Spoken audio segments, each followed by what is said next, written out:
I'd rather shave someone else's nuts than watch that fight. So here it is. You got to put that. That's got to be the cold open.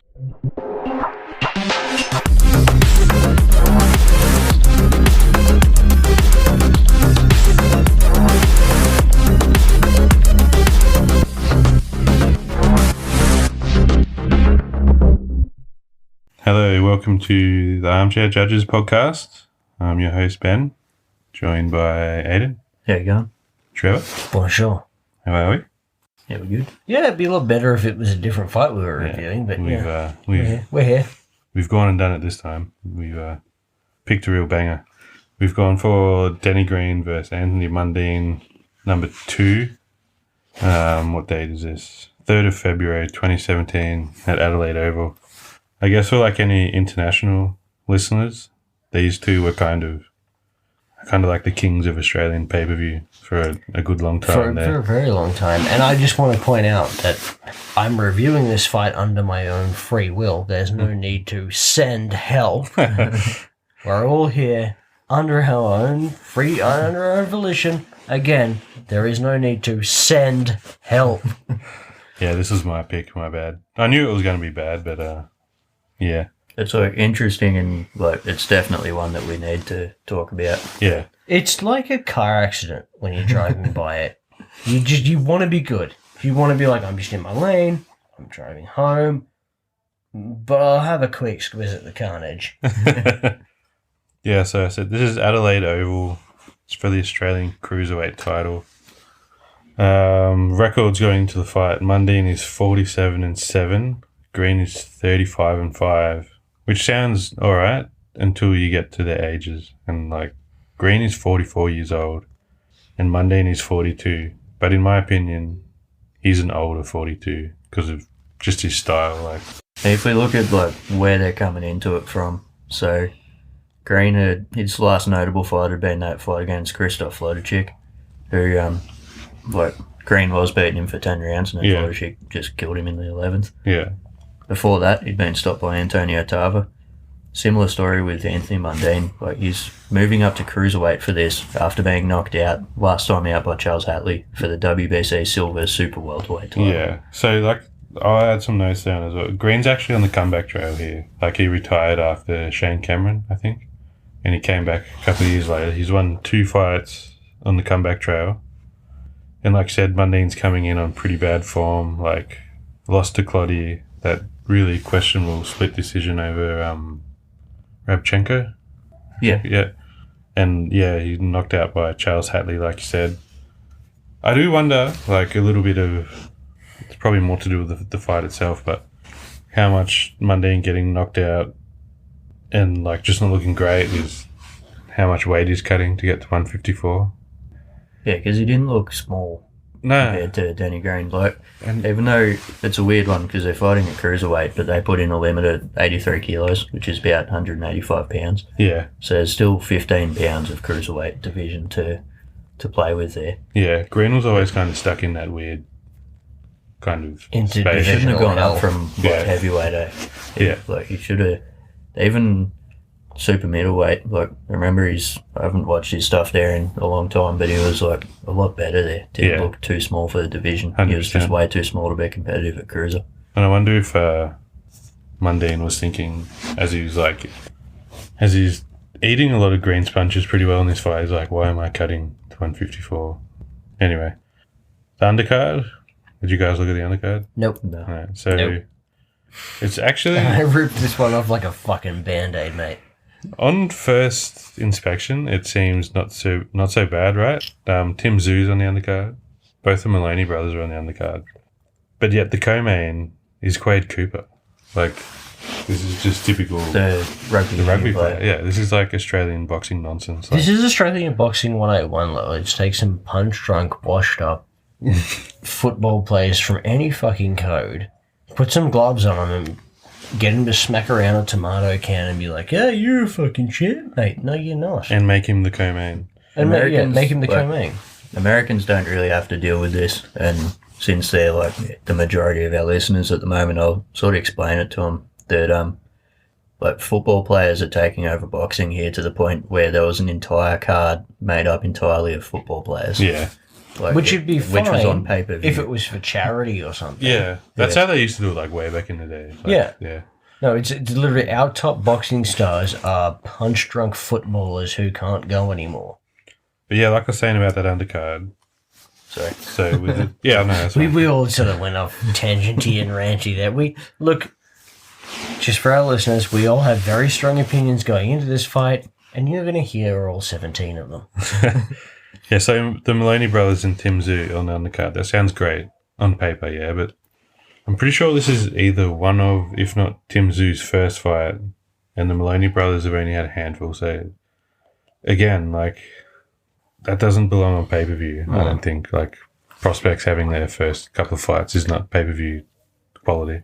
Not only that, anytime, like, undercards in Australia are notoriously shit. Like, it's always someone completely overmatched against their opponent. And not only that, when you had Mundine on the card, there was a $10 markup. If I recall, this fight was $60 That is unreal. at that time. I always And keeping in mind, we paid, I think, $50 for Mayweather Pacquiao. yeah. Yeah, we have coughed up a bit more. We pay $55 for a UFC event. We always used to pay $49. I used to hear stories, I don't know if they're true, but like kind of back in like Mundine's more kind of prime years, that undercard fighters, like the real low ones, used to get paid with tickets to go and sell. That was their purse. Yeah, Would not I surprise know me. that Wouldn't they surprise do me. that as, like, they'd still do that as part of people's pay, especially, like, I think in the UK they're doing it with guys who are having, like, their first couple of fights. But, Yeah. yeah, if it's your entire pay, that's pretty dodgy because That realistically you're is going to rough. sell, like, what, 20 tickets if you're really good. Sell them to your immediate family. Yeah. Yeah. You have to be more of a whore than a boxer. Dude, the purse in this fight is $20 million split 50-50, man. 20 million. 20 million split 50-50. So they're getting 10 million each, man. But this is a swindle, man. Like, this is the great boxing swindle. Yeah. Yeah. Absolutely.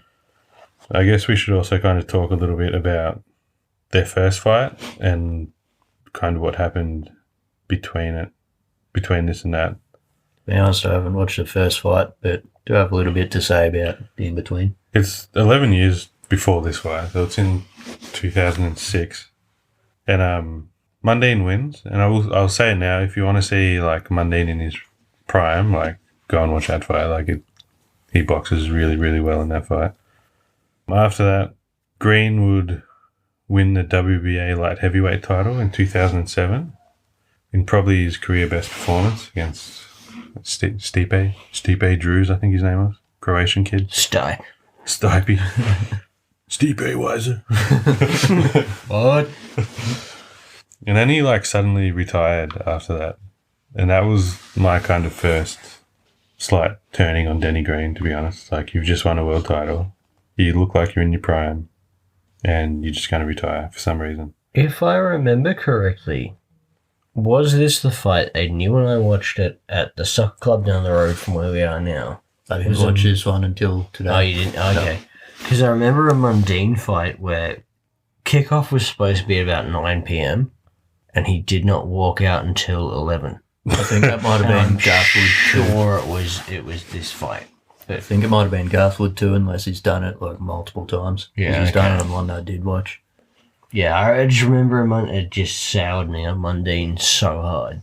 And But neither of them really reached their like probable potential. I don't think, no. especially Mundine. I don't think. He went after it aggressively to start with. Like his 10th fight, he took on Sven Otke, who was a legit champion at that point, and lost that, and then sort of never went anywhere. He tried getting one of the regular belts, like the not real world title belt. He got it twice. Sorry, yeah, he did, Yeah. but then lost it to Manny Siaka, who was never like a world-beating guy. He didn't really fight anyone world-class ever again. Oh, Kessler. He fought Kessler. Oh, yeah, true. And so Green made his first of two comebacks about 2 years later. And this was another kind of souring point for me. But it's not just him. This happens a bit in Australian boxing. Like, two things he done here. He captured the IBO cruiserweight title. And he gets it's not, like I said, it's not just him, but he gets paraded around as like a legitimate world champion with his very minor world title belt. And probably the two most notable fights in that comeback, or not two most notable, but some of the more notable ones were the Roy Jones Jr. and Tava fights.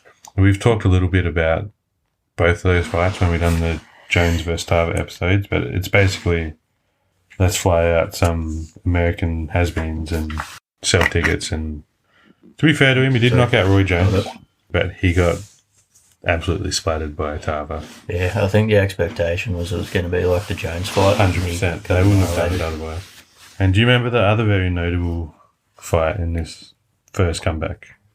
Paul Briggs. We're going to have to do a review of that devastating KO. The stoppage review. Do you remember that one, Trey? I don't remember that one. This might be... He hits him with a jab. The first punch of the fight, Danny Green hits him with a jab and he goes down like a ton of bricks. It's unreal to see. Okay, well, you're going to have to show me this fight because my virgin reaction to it will be great content. Which is weird because if you know... Do you know much about Paul Briggs as a fighter? Wasn't he like a good kickboxer or something? Yeah, and he was, in his day, man, he was like a really, really, really good boxer too. Like, fought Thomas Adamek to like inches of victory like 2 times, like knocked him down a few times. Like, he was great. But there was fuckery with that fight, man, because Paul Briggs couldn't get sanctioned in whatever state it was supposed to be in. So they moved the fight, I think, like the day of or the day before. Yeah. So he obviously wasn't... He wasn't medically sanctioned. I don't think he was ruled out by the medical board. I think he was mentally like fucked. Like I think he was doing heaps of drugs. I think it was medical, but it was like a brain thing. Oh, okay, yeah. From what I remember, anyway, I could be wrong, but it was something like pretty fucked. But anyway, that's probably the most farcical thing I've ever seen in a boxing ring. Yeah. It is. Yeah. Oh, maybe like there was that dude who was poisoning his opponent and like a couple of those sorts of ones. We should do an episode on that guy. Yeah. There's a few real sad stories there. But this is like, for one that's just like an arranged fucked fight, this is probably the worst ever. Sanctioned, supposed world title fight, man. Like, the absolute stay there. So post the first fight, Mundine had a pretty decent run. He would knock out Sam Solomon in probably either his career best or second best performance, in my opinion. He won the WBA regular super middleweight title. Then it kind of descended into fighting. It's like a mix of... A lot of regional opponents. Yeah, a lot of... to be fair to him, like, he beat all the Australian guys around his weight, like, between 154 and, like, 175. Like, he fought and beat all of them. And then, I don't know, he just didn't get out any good, like... international fighters to come and fight him, man. Like, or chase fights in Europe and America. I reckon he just wasted his prime because he could hang with the top guys. Like, he hung with Kessler, he hung with Oki when he was like pretty green. Having had like 9 fights previously. Hey, happy being a big fish in a little pond in Australian boxing. And he was making a lot of money doing it, man. No, absolutely. What were you saying, sir? Like, I talk a lot of shit about Mundine, or especially did back in the day, getting knocked out by Sven Odke. But it was a guy who's having his 9th pro fight and didn't fight in the amateurs. Against a legitimate world champion. Yeah, he's literally going in there on athletic talent. Yeah. But he sort of started his career the way I think more Australian boxers need to start their career, like super aggressively, instead of waiting until you're in your 30s before you start challenging for titles and shit. Yeah, all those points are very true. So Mundine would eventually drop to 160, and he'd done the kind of same thing at Danny Green down. He won an IBO title. And, he fought Daniel Gill at 160, the first fight, which was actually really good. We should do that fight one day. And then he dropped to 154, where he just looked horrendous on the scales. Like, put it like this guy was a professional rugby league player. I reckon he would have been running around at, 85, 88 on a scale kilos. of 1 to BJ Penn trying to weigh in at 145 pounds and looking like an AIDS patient, how are we talking? Well, how big do you reckon your average rugby league, like 5'8", is? At least the smallest ones would be like 80 kilos. 80 absolute kilos. smallest. But units, compact units of that 80k. So Alexander Volkanovski's. Yeah. And he was about 214 pounds playing rugby. Yeah. So Mundine weighed in for this at just under 80 kilos, which there was a limit of 83 kilos. Yeah. So it's about 175 pounds. Like, the guy should have been fighting more like super middleweight, like heavyweight. His all the time. best days were at super middleweight. Easy. Even like heavyweight, he sure he might have given up a couple of kilos to people who are training weight, but he looks fine in this fight. He looks good at that weight. So that's most of like the kind of notes I've got for between the fights and whatnot. Should we talk a little about that opening package, or do you have any more notes? So boy, bad, do I have some comments about this. Do tell. To start with, like, can we not, as Australians, not ever do something without making it overly dramatic? No, Like, we cannot. we ruin Ninja Warrior Bro. because everything has to be like, my mum got diagnosed with cancer and AIDS at the same time. Everything has to be like that. And the opening to this one was something like, it's man versus machine, green versus mundine. Yeah. It's like, Bro, Hold hold it. I'm sorry. My mother is a chronic sufferer of foot and mouth disease. You watch your fucking mouth, son. I will say, like, the way that their aliases lined up so perfectly was always pretty cool. Like, man versus machine, I thought always had a good... It was kind of- cool. They yeah. just butchered it. Yeah. I actually have a quote here from this opening Oh, yeah. bulging package that make me want to vomit fucking blood. Lay it on us, brother. In a business where to be the champ, you have to believe in yourself when no one else will. That's not really how it works. You generally My got to punch the favourite other from guy. You generally got to hit the other guy more and maybe make him lose consciousness for a bit, at least for 10 seconds. My favourite quote in it was, if you mess up in tennis, it's 15 love. If you mess up in boxing, it's in the name of the Father, Son and Holy Ghost. If you mess up in boxing, Like- you will die. I maybe missed a few fucking Sunday school classes, but that's a bit rough. Yeah. That's blasphemous. Like, no, it's not even the blasphemy side of it. You lost a game of tennis, mate. Well, that's all good. It's 15 love.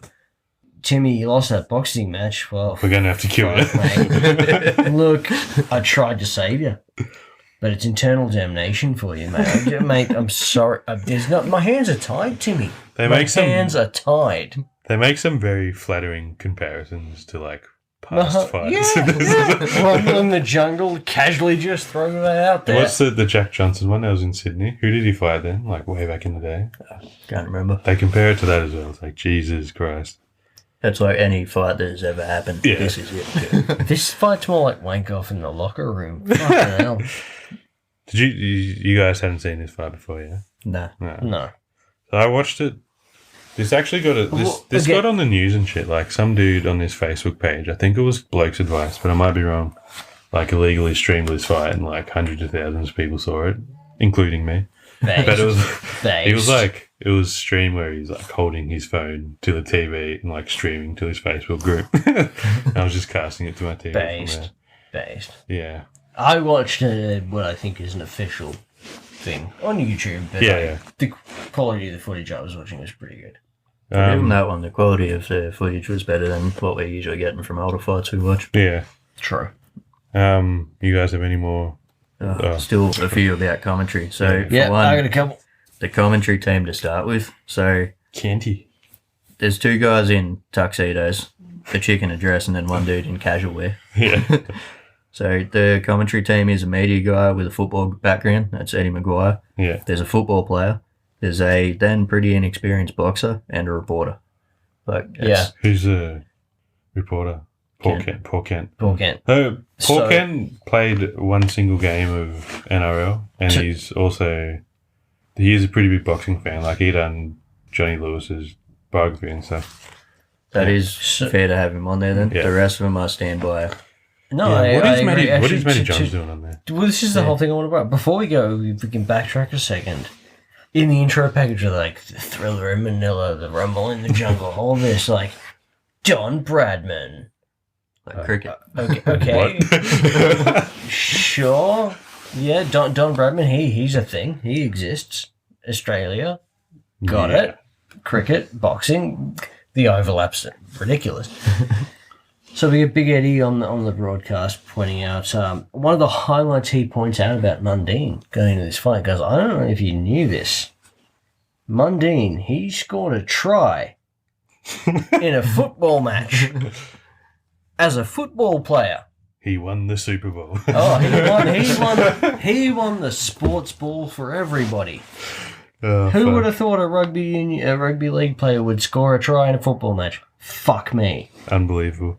We didn't get introduced to the rest of them. So we got Paul Kent, we got Lauren Eagle, which, by the way, cool name. She says like the dumbest thing in the lead up though. She does. What? Yeah. So she goes. They ask her who she's going for. Yeah. She goes, "I'm going for Choc." Yeah. She goes, "I'm going for Choc." Danny Green booked sparring partners from the US while Mundine was sparring local guys. I have a Who note. fucking cares? I have a note, but I have a note for this too. That's so dumb. Because we've got Lauren Eagle, cool name, who is the superweight champion, as Eddie McGuire calls it, for correcting himself. Didn't know superweight was a thing, mate. Super what weight, bro? And we've got Matty Johns, legend. Everyone loves him, but he's sitting here looking like he does not know why he's fucking here. He was basically brought in to talk about Mundine He as was- a football. as a footballer. 20 years prior. And then we go to Lauren Eagle, and she says, as Aiden said, "I'm going for Choc. Woman, you're meant to be impartial. You're on the Yeah, commentary that's true. team. You are meant to be an impartial player here. You're not meant to tell us who you're going for." Like the judges going, "Well, it should be a good fight, but I'm really hoping fighter A wins." Paul Ken- Kent brings up. Is this the Danny weight thing? Yep. Yeah. Good point that he brings up, I thought. Yeah. Yeah, You yeah. can go ahead. I just thought, I just wrote Kenty brings up Danny weight, which, like you said, is 83 kilogram catch weight. And like, Maybe we're not talking I know the same thing. this kind of plays into some of the stuff we were talking about before. Like, I never bought the excuses from Green in the first fight that he was weight trained at super middleweight. He's like slightly smaller. Yeah. Yeah, But 183 pounds here. Green weighs in at 182. yeah, And he should have stayed a light heavy anyway. Like that's yeah. not guess a big he's- difference. Like cutting weight in your mid 40s may be hard, whatever, but hey, if you can't do it, don't box, mate. Like, Not only that, muscle mass is part of it. Like, I know guys in the military and in mountaineering and shit, when they need to get lighter because it's easier to pack march when they're lighter, yeah, they'll like eat less protein, eat less overall calories. They lose some muscle, but that's like what they're trying to do. yeah, But don't go in there fucking jacked and you're obviously going to be lighter. yeah. And there's just this very random cutaway. Did you get it to Zoo versus Judah? Yeah. Like, Yeah. Yeah, what the fuck? Is this one of the fights they're trying to compare it to or something? Like, I don't know. Well, there was. I think Actually, there would we be- should have been talking about this. There's a huge narrative going into it. And I do remember that Is it at death? the time. No, the narrative is Danny Green is here to have his last fight and beat Anthony Mundine. And Ah. that's like the full media narrative leading into it. That's what everyone was talking about. They even say, like, people have been saying if Danny Green doesn't knock him out in 2 rounds, then he's wasting his time. Like, this fight was set up for Danny Green to win and then retire. I agree. And it was Yeah. known by everyone watching. He's got a very pro Danny Green crowd. Some pretty damn pro Danny Green commentary a lot of the time. Yeah. There's a clear narrative. Well, look, it's kind of hard to dance around in this fight, so I won't say too much about it not because I'm scared to say it, just because I don't want to waste time, but like, there is a race angle here. And- There always has been. Yeah, but like, I don't think it's as like, look, you listen to Mundane fans just like, oh, Danny Green and his fans are all racist, and the Danny Green fans will probably say the opposite. Look, I basically think it's as simple as this. Like, look, Aboriginals and like Muslims were probably going for Mundane, and Anglos were probably going for Danny. That's all that needs to be said. Absolutely. Absolutely. And look, And- let's be honest, it's going to come out, we've all got our biases in this fight. Yeah, like, and both guys are kind of appealing to their audience for that reason. Like, you know, Mundane, for all his faults, he's like a super athlete. He's not very likable, but he's a great athlete. Legitimately is, yeah. And Danny Green is like, I was thinking about ways to try and put this, but I almost think Danny Green is like the archetypal, like, avatar of like an Anglo Aussie. Like, He's been at the pub, he's had his pints, he's had his fill, and look now at he him, wants man. to shine. he's a surfer, he's a tradie, he's like a kind of, it seems like a decent enough bloke, you know, like, Yeah, but he likes to shine.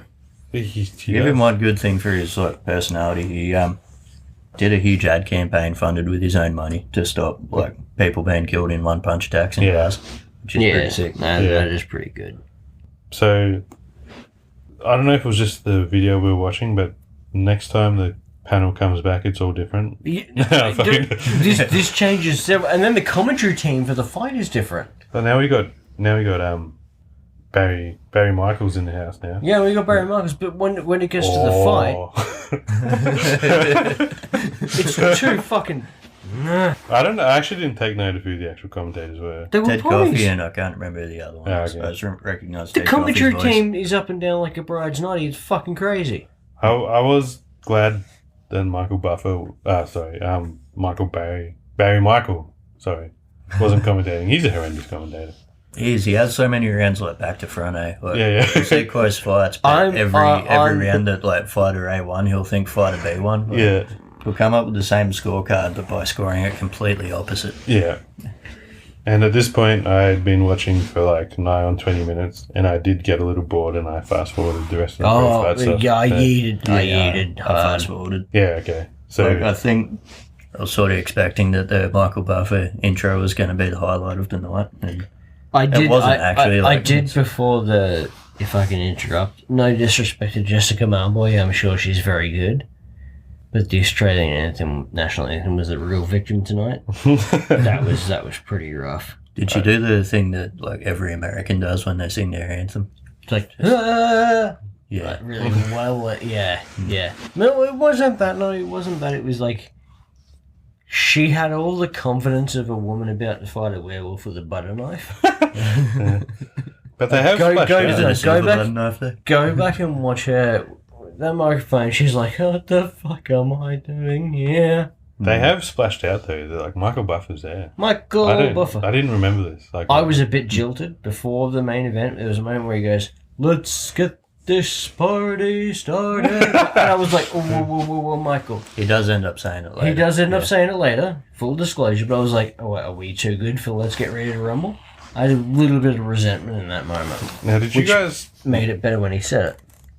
There's a lot of empty seats there, man. Oh my god, yeah. Is that a a- really weird stadium? They as do well, that like- crane shot over the top, and you're like, oh. Is that on purpose? Are they trying to put all the fans in one area so it's not? No, I just don't think this is a big draw. Oh man. Yeah, like there's not only like there's a lot of empty seats, but there's a lot of the ground that they haven't covered in seats. Yeah. There's a lot of blank space Also, there. it's Adelaide. There's fucking nothing else to do. Were they expecting like? They pack out the footy. Like, They pack every out the week. footy I've got every notes week. on that later. But were they expecting to get 50? I 60,000 know they people? were I think it might have expecting been. this. How much does it hold, Adelaide Oval? A It's gotta lot, be at a lot least more. 40, I've got the seating. I've got how many they had seated. About 30,000, Oh, bit under. Bit under. They had. Sorry, podcast listeners, bear with me. 26,950 Oh, people man. in the I was seats, thinking and there were a 29,000. fucking ton of empty seats. but did they do that on purpose? Is what I'm like. Did No, they, I did don't they- know. No, I 'cause- think they thought 'cause this all- was going to be the mecca of Australian. This was the pinnacle of Australian boxing. 15 years ago, maybe. But I did notice the way the fans were sat, where like they're all in certain areas. Maybe they didn't release all the things. I don't know, but either way, it looks fucking horrendous. I honestly think they thought this was going to be so much bigger They thought they were going than to it sell out. was. The They thought stadium. they were going to sell it straight away. Keep in mind, like probably 1,000 of those people are on the ground itself, not Yeah. even in the stands.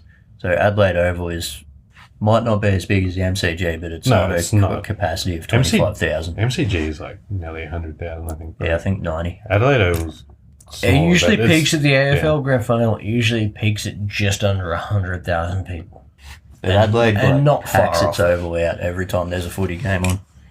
Yeah, so the only other note I've got before the actual fight is Michael Buffer just looks like he doesn't want to be there. Oh, he could not give a shit. He's just like, I want to be up in the Barossa Valley right now. Yeah, It's like- Let's get ready to can we sample the charade? Well, to be fair, by his standards, like he sees some like phenomenal fights, and Yeah. this is like an early prelim for the shit he sees. yeah, pretty much. Can I just point out one thing Yeah. before we get in? I think it might lead us into the first round.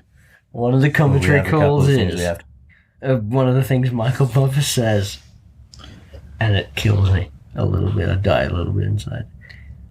For the thousands in attendance, And the millions watching around the world. Come off it, mate. 10 people are watching this, and 3 of them are us.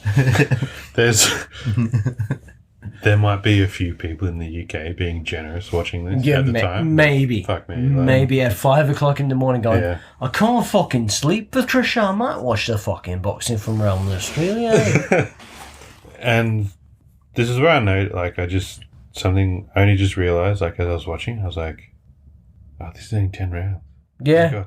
But Yeah, for a title. I made a point. It might be regional, but surely every title is. I was 12 under the rounds. impression that I'm all not- title fights 12 rounds. Doesn't matter if it's state, national, world, like what.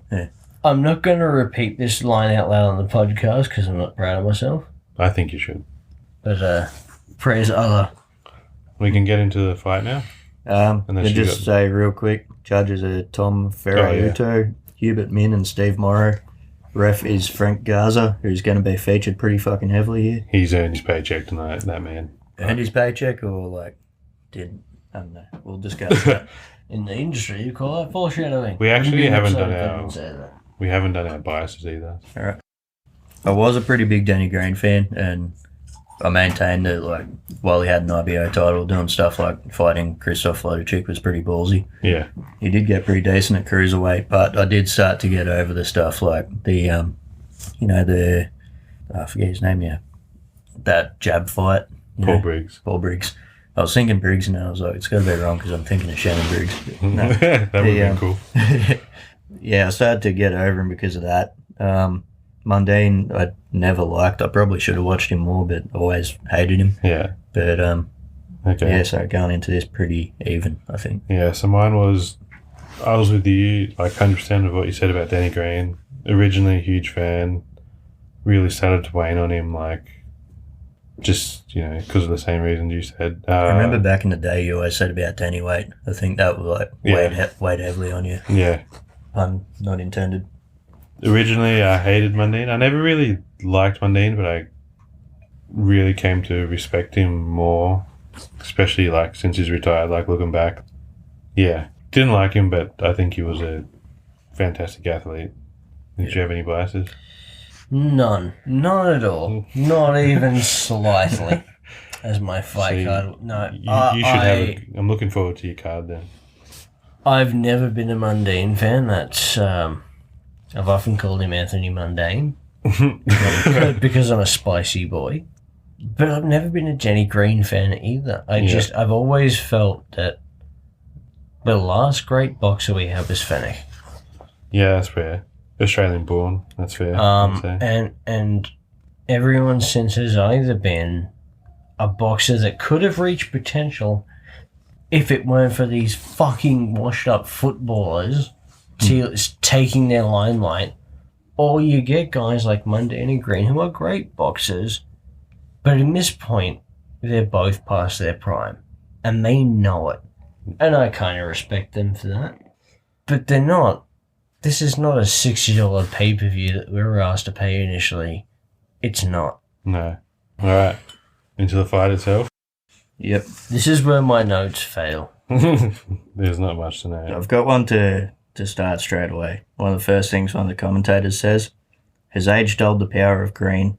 Have the years condemned the speed of Mundine? What the fuck does the Ode have to do with this? Like, Oh, yeah, that is, yeah. that's extremely cringe and pretty annoying, to be honest. Both guys be looking old, though, eh? Like, just Yeah. standing there in the ring. Fuck. Green's pretty aggressive to start, and then big coward punch. Like, He hits him with a filthy hit. But He coward punches the flag. I got some notes here. For one, the biggest note is the ref never said stop. No. It says let him go, which is not a command. Yeah. So technically, Mundine, you can say like he but done the it's wrong still thing. a cunt move. It's Yeah, not, it's a cut in my move, opinion. but like it's legal. Yeah, in my opinion, it's not even that. Like, you got to fight your way out of it when shit happens. Protect yourself So- at all times, man.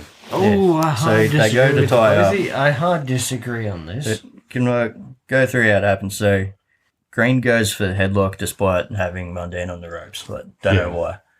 Ref says, let him go. Now, the only commands, according to the Association of Boxing Commissions, are stop, break, time out, and box. Yeah.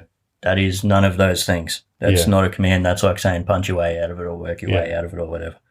Let him go isn't a break. Mundine then hits him with a left hook because he outmaneuvers him, Yeah. and the referee then just like holds Green up. He's fucked, eh? Yeah. His eyes are like fucking in the back of his head. But like big Mayweather Ortiz vibes kind of here. Like, yeah, it looks kind of cheap, but he hasn't done anything wrong. Yeah, but technically. with Ortiz, totally. literally you're talking to a tree. So the commentators, one of them goes, Ted Coffey says, "Where's Frank Garza in this?" Like, well, he's there too much. Like, Yeah. he's sort of half getting involved when he should. Well, Yeah. getting very involved. He held No, Green up I after disagree. he got stabbed. I think that Mundine shot should have been penalised. He was. That was But and he I don't- was. I But I don't- think that was rightfully so. I don't think it's rightfully so. Like, for me, that's a first round knockout win, Anthony Mundine. He kind of should have been, yeah. Yeah, No, like- after the, All right, boys, let's end the podcast now. the referee called break. he didn't. No, he didn't, though. That's Okay, what well, we then did. I fucked up and didn't do my research enough. The referee never said stop. I thought there was a break. So Well, yeah, I can this see why. podcast is fucked. Well, it can show why the crowd was booing because the ref definitely gave him the impression that he'd called Yeah. break. I definitely thought I saw a break. It looked like it because the ref moved in, And but then the he ref took, was. but then he took a point. Yeah, He did, which he shouldn't have. yeah. So I have to. He was all sorts of fucked up, this ref. Like, Green gets hit, the ref holds him up. He's down for 12 seconds. The ref helps him get up while the clock is still not stopped at any point. And then the ref walks into the doctor. Did you guys The time's notice still that going. At no point when the fight was stopped tonight, the clock didn't stop. Yeah, never. Never stopped. That's I didn't take No, notes. at no point in the fight, no matter where it was in the round, when the ref stopped, when there was anything brought in, the clock never stopped. There was one point in this, the timekeeper took it upon himself to stop the clock at a minute 35, probably going like, it's beyond a joke that I'm still fucking waiting to get told this. Yeah. That I didn't realize, like, I guess I didn't take notes of any of that like the ref like helped him up and shit, but he's fucked, eh? Like, he's out, like, He's done. Yeah. Like, that's He's cooked. yeah. But again, I thought there was a break. a lot of people did. That's why, like, that's the impression the ref gave. Yeah. It's- Yeah. But the ref totally fucked it. Like, there's, And then Yeah. because of that, because it's not a knockout and the fight goes on, you can either give it 10-8 or it basically makes it a 10-8 round for Green unless you want to score it for Mundine and make it. Unless the point is How do you- deducted. How do you do it 10? How does the winner get 10 points if you think Mundine scored that round? So Then it'd be, a 9-9. No, it's 10-point must. Someone has to get 10 points. no, so No, 10 for- point for must not a applies unless a point is Unless the deducted. point is Oh, okay. deducted. So that would be a 9-9. That'd be a draw. There you go. Yeah, so the commentary, like, straight away, like, I think they were on their bias initially, and then Ted Coffey started coming around to it. Like, initially he said, we'll call it a cheap shot. His co-commentator said it's hard to view it any other way. Then later on, Coffey says the ref didn't say stop, but the fact he was there indicated he should have stopped. No. It's like, what the fuck? No. That's not how it works. Later on he goes, I think it was actually a fair shot. Yeah. It was, like, that's a knockout. Yeah. It's crazy that fight just could have been done there. Like, Yeah. and if only it was, like, we wouldn't have to do this. Yeah. yeah. Fuck you for saying that, bro. I'm sorry. Who suggested we review this fight? We're glad for punishment. Yeah. Yeah. You prick. But it's I love you. that's but like the most fuck you. monumental ref fuck up we've seen so far, I think. And that's Yeah. including that Holly Holm one where she basically was going to get murdered. Where you, like, got her off the ropes. That was so good. Do you have anything else on that round, anyone? No, not really. no, not at all. Like, I feel like we're going to spend more time talking before and after the fight than the actual fight, so we'll kind of breeze through the rounds as quick as we can. 'Cause Yeah. That's the Yeah. most notable thing that happens in this fight. just Yeah, so I think everyone- let's just get through the fight and Well, if we want to sum up the hope next for the few best. rounds, really, it starts off like it sort of becomes apparent that Green's strategy is to jab his way in, throw a flurry, and then tie up. Oh, it's kind of interesting though because Mundine's doing the strategies are almost opposite, right? Like Mundine's headhunting, going for big shots, and Green's like doing the volume punching. It's so weird, man. But the referee also, in my opinion, had a big effect on it straight up because Mundine for the next few rounds is like pretty gun shy. Yeah. He's like throwing jabs and the occasional shot. Green's sort of fighting the way you'd expect a smaller guy coming into the fight to be doing it. The referee nearly gets knocked out in round 2, which was pretty funny. I didn't see that. Wish I did. There's just like someone throws a punch on a break and it just like stops like just before his head. But round 2, like an important thing the commentary said, like Frank Garza is the central figure in this. And Ted Coffey responds, he's earning his money tonight. Yeah, the referee should never be the central figure in a boxing match. Is he earning his money by taking bribes?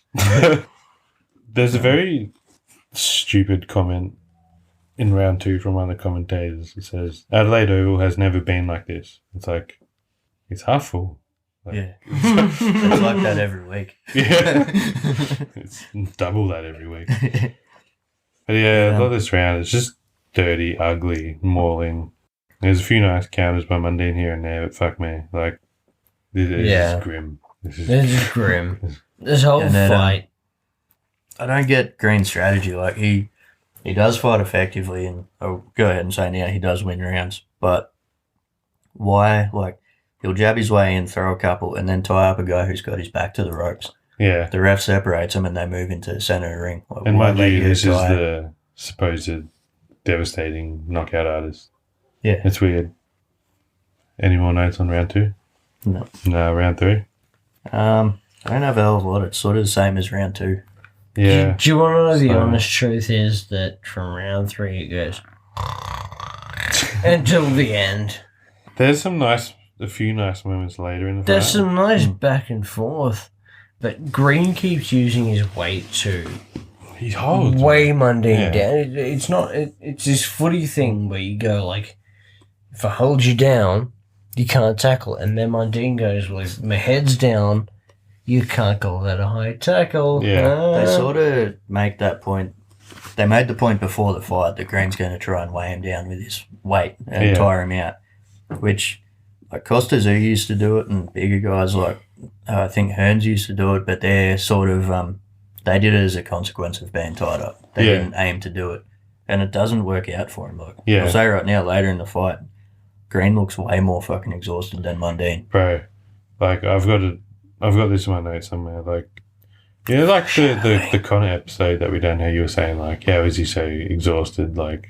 7 minutes into the fight. Dude, Green is, for long stretches of this fight, is like, he looks fucked out. Like, and you can visibly see him doing that thing you do when you're running and you're exhausted. Yeah, he does that at one point. Like, all the time. Like, during the rounds, in his corner, every like, in between rounds, he does it. Like, it's, nuts. Takes Mundine a fair while to work back into it. So Mundine does start to get his rhythm back. Takes a while before the ref is as invisible as he should be. Yeah. I think until like round 5. But there's so many times where they're just throwing, or they've sort of half tied up, but they've still got an arm free and they're still throwing, and the ref separates them. Yeah. It's even a point where they're both literally just throwing and the ref separates them. Yeah. But there is like a god awful lot of holding and like wrestling in this fight. Yeah. So, round 4? Yep. And man, like, the notes said, this is, like, Green goes down in this round with goal to slip. Yeah. I went back and watched that a bunch of times. Like, what did you think?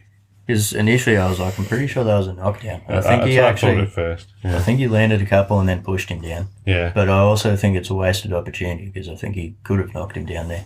But Green was... He has this really bad method of defense where he'll literally put his head down to the point that he's looking at the ground while keeping his hands down.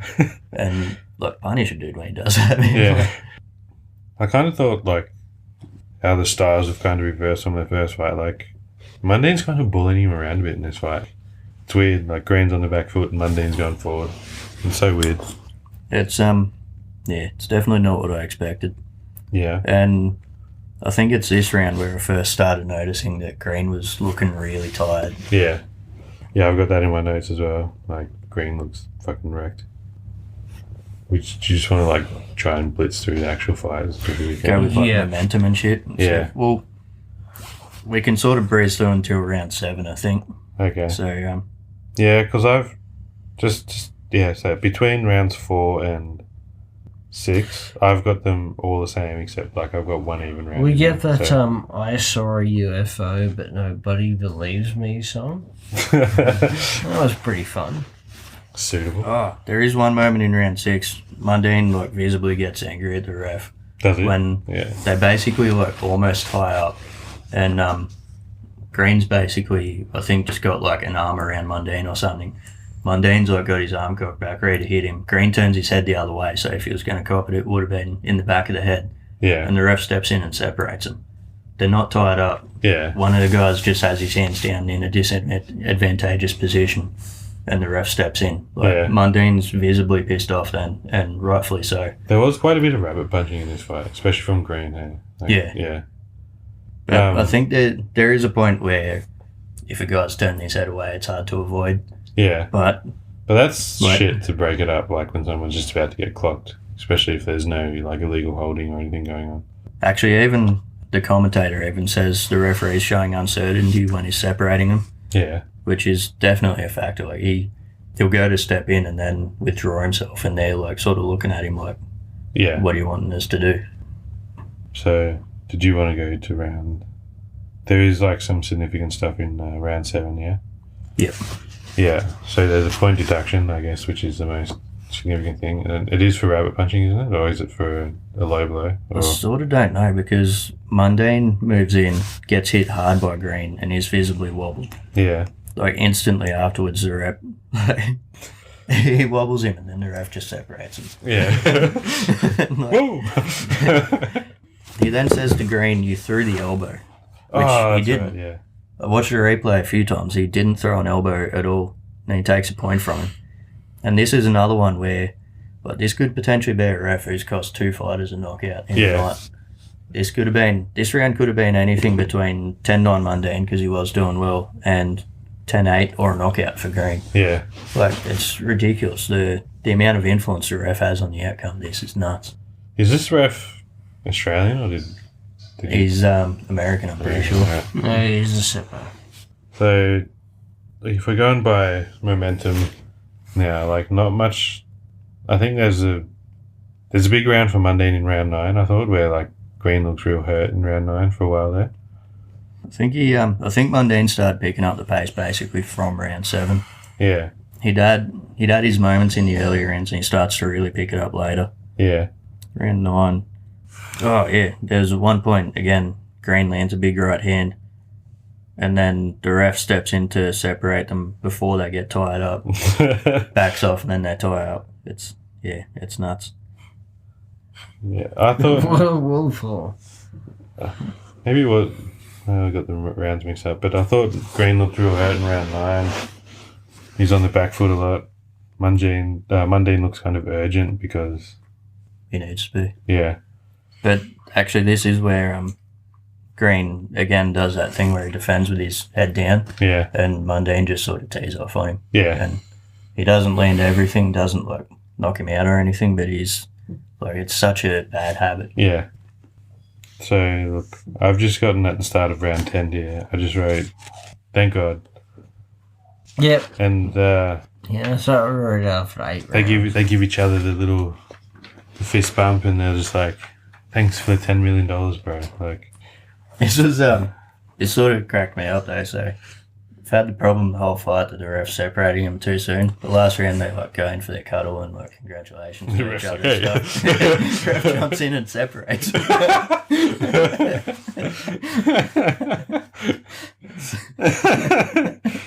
oh fuck! Yeah. I just realised I'd gotten halfway through this round and hadn't written a single fucking thing. I stopped scoring after about 5. So I just hope both guys had fun. All right. Do we have official decision? I got him here. There's some horrendous cards in here. Oh, horrendous card, but maybe horrendous cards in plural. Yeah. So Tom Ferruto, whatever it was, scored at 94.94. Hubert Min scored 98.90 for Green. Oh. And Steve Morrow scored at 96.94 for Green. but there's more to that card that we need to talk about in the post-fight. Okay. What was your scorecard? This kills me. 98, 97. 100. From a 10-round fight? Yeah. Did you have a lot of even rounds in there? No, I don't know. But you had it for Mundine. Yeah. I had 95, 94 Mundine. I Yeah. also had 95, 94 Mundine. Yeah. I think I know what you did, Trev, because my scorecard, I wrote a second one for what it would have been without there was a point without the deduction. stupid. I wrote a scorecard for what it would have had it without all the unnecessary, like the points should have been taken off. Yeah, yeah. And that was 96, 95 Mundine. Okay. Yeah. I think that's what you did. Yeah, I didn't. I know I didn't. So- I don't take excessive points off. So we got a unanimous decision for Mundine. Yeah. I will say, Oh God, I feel dirty. even That's our if second unanimous decision. Yeah. In Like- a row as well. you could feasibly score that fight for Danny Green, so I don't think it's horrendous on its own, but that really wide scorecard is bad. I sort of think mostly it's easy to score, except for I think it was round 8. I wrote I think Mundine round, but like it was pretty close. Yeah. Um, I thought there were a few close rounds, to be honest, but geez, it was hard watching. and Man. round 1 I had 10-10. I think you Oh, might did have you? as well. Yeah. If you No, had the I same went scorecard. at 10-8. Green. Yeah, yeah. Oh, sorry, I had yeah, 10-9 green. 10-8. It would have been 10-10. Yeah. I had that 10-8. So Because, yeah, the point deduction. sorta- it was such a clear round. we sort of can go through a bunch of stuff there, but first, so the official judges, Hubert Min, had Green winning everything but round 7. That is absurd. Yeah, Even those rounds where he was like hurt. yeah. Yeah. Even afterwards said he did a terrible job, but that's It's too late. too late, not an excuse. And Steve Morrow scored round 7, 10-10. For one, it should have been 9-9 if you thought it was even, because Is that the one? That's the round with the it point can't deduction. even really work. Yeah. Yeah. So, as well as that, that was, for me, that was a pretty clear Mundine round, except for he got wobbled, but because the ref didn't allow Green to capitalise on it, he Yeah. basically won the rest of the round. Yeah. I'm really not sure how he can. He's just got some weird cards, man. Yeah, man. The cards are absurd, but I don't think the decision itself is overwhelmingly bad, if you know what I mean. No. You could feasibly score it for Green, but I sort of think it is, but it is and it isn't. This is because they had the it, best you're gonna get from Australian boxing. Australian judges. Are they all these judges Aussie? No, No. I don't think. Yeah. But they had it pretty clearly for him. It's a Yeah. bit ridiculous. Just looking at the full scorecards. Morrow also had round 8 for Green, which actually, sorry, that was the one I thought was pretty close, so disregard that. Yeah. But the 10-10 is definitely weird. Yeah. I looked at the CompuBox for this as well, and I wish I didn't because Didn't Green land a lot more or something? There was a lot of articles on Facebook after this fight from butthurt Green fans. I get this a lot. So and so landed way more. Look at the CompuBox. CompuBox is shit.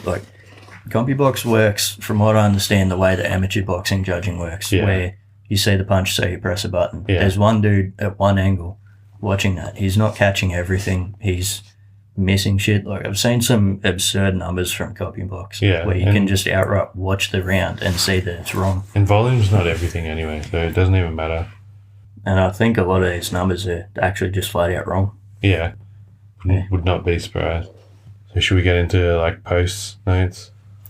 Yeah, Yeah. he's up for a quick break. Yeah. If you think cocaine's merits match, oh yeah. Make that the intro. Listen to that voice more than 2 seconds. Yeah, I don't know how he done it his whole life. Imagine he didn't give a shit about his throat. Oh yeah. Oh yeah. Alright. Anything on post from you guys? My nipples are hard. It wasn't that good, man. No, it was not. My nipples were very soft. Flaccid even. Oh, What's the opposite of a boner where it just goes, oh, dead? Whiskey dick. Well, this was my exactly my question. Do we recommend people watch it? No. Because I know it was like Do not a great fight, but do you have an enemy? Do you want them to have whiskey nips? I sort of think it's worth saying to see like just how badly a ref who's doing a shit job, to be frank, is can affect the outcome of a fight. Yeah. Look, if you put it like that, maybe, but otherwise, no. Like, this is the worst fight we've reviewed on the show. It is, and we've all universally panned it. No one's going to stand up and say, "Hey, no, this is my pick, and I stand by it." This is a classic. But to be honest, it's a snapshot. I wish it were a snapshot of Australian boxing at the time, but it's gotten fucking worse. Now, we long for the days of Danny Green, a fucking very well-established boxer, versus Anthony Mundine, a rugby player turned very well-established boxer.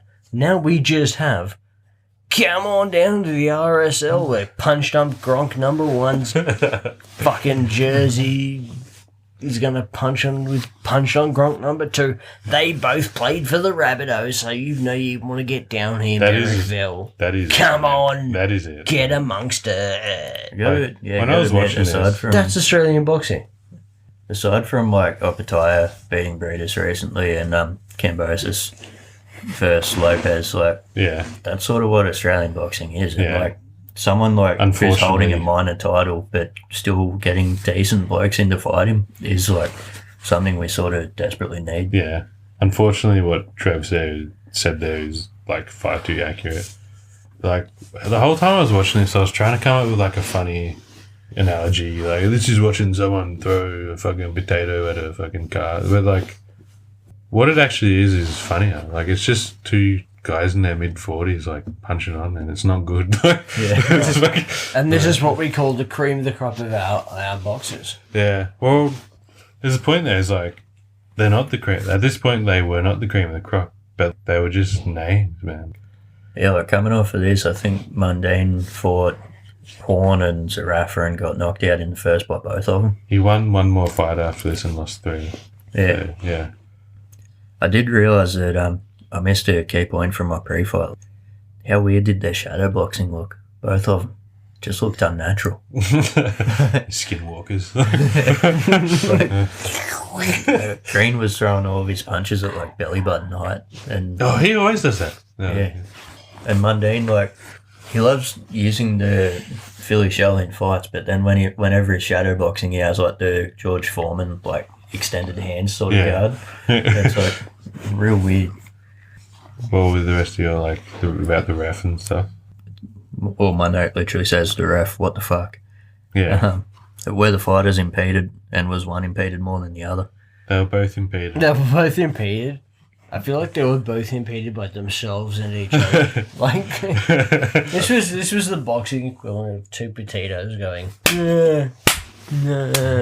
I sort of felt like in the first 4 to 5 rounds, it sort of helped Green, because his strategy then was like jab his way in, throw a couple of punches, tie up, and then the referee just separates them, regardless of whether Mundine's still throwing some decent shots. If one guy's impeded more, it's Mundine, because he probably legitimately scores a knockout in the first round. Yeah, like that's dog shot or not? Like, no, it was I get what you're saying, but it's a dog shot. It is, but it's a fucking dog shot. It's a legal dog shot. So I don't think it is. Like, if you got Lomachenko drops a dude because he just circled around him, that's true. In this case, like, that's just effectively what happened here. And Green is the one who got the headlock. Yeah. Mundine was just avoiding some shots. Green headlocks him and then gets knocked out for it. Yeah. Let's address this in the sequel. Really. There will be no sequel. As much as my scorecard was 95-94 Mundine, my real scorecard is knockout round 1 Mundine. Yeah, same. Yeah. So I just thought it'd be good to say a few things about like the kind of legacy, not so much of the fight, but of these two. Like when I was first coming up, not really knowing the problems with Australian boxing, like these two were it. Like they were the pinnacle. They were the guys. This was the pay-per-view guys that you watched. Better fighters, in my opinion, came and went and didn't get anywhere near the fanfare these guys got. Like, the most obvious one is Katsidis. Yeah. Fought in America, fought in Europe, fought a murderer's row. Katsidis fought Katsidis, I style. remember. He fought Marquez, for Aiden Christ's and I sake, watched him fight Juan Manuel Marquez and put up a damn good fight. and too. put up a Yeah. damn good resistance. Marquez even said, like, I think he said at the time something along the lines of that's the closest I've been to getting stopped, which Yeah. he bounced straight up. Like, Yeah. But it's also Marquez. Like, Yeah. he's got a phenomenal chin. And like, he also went to the UK a few times, and he fought like Graham Earl and Kevin Mitchell, and like, He beat good dudes. yeah. And then like Gil became like a legit unified middleweight champion. Didn't really get the fanfare. Remember that time we met him? Yeah. Yeah. Like, yeah, and these two they just stayed in the spotlight for way too fucking long, man. Like, Green retires after this. Mundine fights on for a few more years, but he's just awful. Fought John Wayne Parr. Fought John Wayne Parr and like lost, man. Like, I Basically wasn't. cannon fodder after this. They had to get some confidence back into Jeff Horn and Michael Zarafa. Yeah, and knocked out first round, both of them. Yeah. Did you guys know this fact that Mundine is the only boxer in history to have every single one of his fights on pay-per-view? Every single one. That's unreal. I did not, but I'm not surprised. Yeah, I'm not This one should. surprised, motherfucker. It would have been a very different story if he was American. Yeah, Like- there's no way an American could do it. Or maybe Jake Paul would do Oh, it. Jim who knows, Bob's but got his Yeah, true. fucking fight card on pay-per-view. on pay-per-view. But, Hey, Ma, I'm on pay-per-view. I've got like a lot of probably misplaced nostalgia for like the mid 2000s when these guys were kind of in their prime. It's not a good era of boxing really, but like they did kind of rejuvenate Australian boxing in a way. You have to give them credit for that, but I was glad to see the back of them when they left, both of them. Yeah. Yeah, I was real glad. They ruined their own legacies for me. Well, Yeah. especially Green. Like, sure, the Now this knockout fight, of Roy Jones wasn't the thing to write home about that people made it out to be. Oh, But dude. People were, yeah. he like for a while, like he was fighting solid dudes. Like BJ Flores at the time, Green fought him, was undefeated, looking Yeah. like becoming something big. Yeah. Like he fought good dudes and then just ended up trashing it. this whole fight felt like a farce. It was. This whole thing. Yeah. I think, yeah, you say it's fast, and I agree with you. And I think what Aiden was saying before, it felt like this was set up for Green. Oh, absolutely. Mundine was never meant to win this. No, No. but he probably did. Yeah, Yeah. But neither of these guys look like guys you want to spend your pay-per-view dollars Yeah, on. that's right. This was, what did we call in the chat earlier? Not the rumble in the jungle. the tussle at the RSL. Yeah. That's all yours, buddy. You can have Yeah. that one. That's what it was, man. It was, Yeah, these guys are going to erupt over the fucking who's got the right bingo ticket. But but look, no, I won the meat raffle. No, I won the meat raffle, you gronk. they Green got out of here with a $10 million paycheck, and More power to him. Both I'm guys wondering, did. man, did they make enough money to cover that purse? The empty stadium, and I can't. How much do you think he cost Michael Buffer? Because the first thing I noticed was he went, He cost a lot of money, Let's get man." this party started. That's what he's thinking. then you've got to cost, let's get ready to rumble on top of that. Yeah. Because I think that's probably got its own fee, Yeah. So if we're being honest. I want to think that there wasn't enough people gullible enough to buy the pay-per-view, but there probably was. There absolutely was. Probably was. I was just thinking, like, what this fight banks on is, remember you were telling me about a dude ages ago who was saying to you that if Anthony Mundine really wants to prove himself, he needs to fight Costa. Oh, that kind of fan. Yeah, people who've heard of like two boxers. Yeah. And one of them's Paul Gallen. Yeah. But that's who this fight is for. Yeah. Really. It's for the average Australian who thinks he knows a lot about boxing and has heard of literally no good boxers. Joe Casual, we'll call him. Yeah. Yeah. Casual. Casual. Sort of Joe Casual have been saying, like, It was kind of funny though, like depending on what camp you're in, like back in the day, like both fighters would be kind of rightfully accused of doing the same thing by opposite camps. Like, well, Danny Green only fights bums. Well, Mundine only fights bums. It's like, fellas, They both only $5. Johnny takes liberties with weight. Johnny takes liberties with weight. Buddy, they both try and cut weight the best way they can. Yeah. Like, They both fight tomato cans. I want to say, like, my last point is, if you want to see these guys in their better days, for Danny Green, watch when he stops Eric Lucas, like back in like 2004 or something. Yeah, when he That's stops probably- Harry Clark, yes. That's probably his best performance. And if for Mundine, watch the first Mundine Green fight from 2006 when these guys were both legitimately top 10 super middleweights. Yeah. Other than that, both guys I think kind of pissed away what could have been pretty decent careers. Right? This fight was awful, and there's no need to send help. I got one final point, Yeah. which may explain the Danny weight thing, which I should have brought up earlier, but honestly it didn't occur to me. So the Association of Boxing Commissions has their weight classes that they, obviously you fight within. Cruiserweight has a spread between 175 and 200 pounds, Probably too big again. 25-pound spread. Yeah. But the fighters have to That's what be she within said. 12 pounds of each other at weigh-in. Really? Yeah. So you can, in theory, win the title, drop back to like the lower part of the division, and then it's up to other people to be within 12 pounds of you. That's wild. That doesn't make any sense. To me, it should be if you weigh in within that division, then you've weighed in within that Yeah. division and fights Yeah. on. And especially like it's all there until it gets to heavyweight, and then it's no limit. Yeah. Obviously, like that's ridiculous. Like the division with the most brutal knockouts Yeah. doesn't matter. Yeah. You can literally be like 400 pounds if you want. Yeah. I don't got any more notes, but next time we'll try and do something a bit more exciting, I guess. Like, I think this was exciting for an episode for us. It was just not an exciting fight. exciting for the No, wrong reasons. no, I think we had Yeah. more banter than there was fight, but stick around, listeners, because next time we've got Sakuraba versus Gracie. No, we don't. Listen to us. up for debate. Alright, if we get 100 upvotes for Sakuraba versus Gracie, I don't know, I'll shave my nuts alive or something. We'll do something special. We'll do the fight. You don't have to shave your nuts, bro. I'd rather shave my nuts than watch that fight, honestly. All I'd right. rather shave someone else's nuts than watch that fight. So here it is. You got to put that. 100 upvotes. That's got to be the cold open. 100 upvotes. Either we either review Sakuraba vs. Gracie or Aiden shaves my nuts. He agreed to it. You're done with the microphone.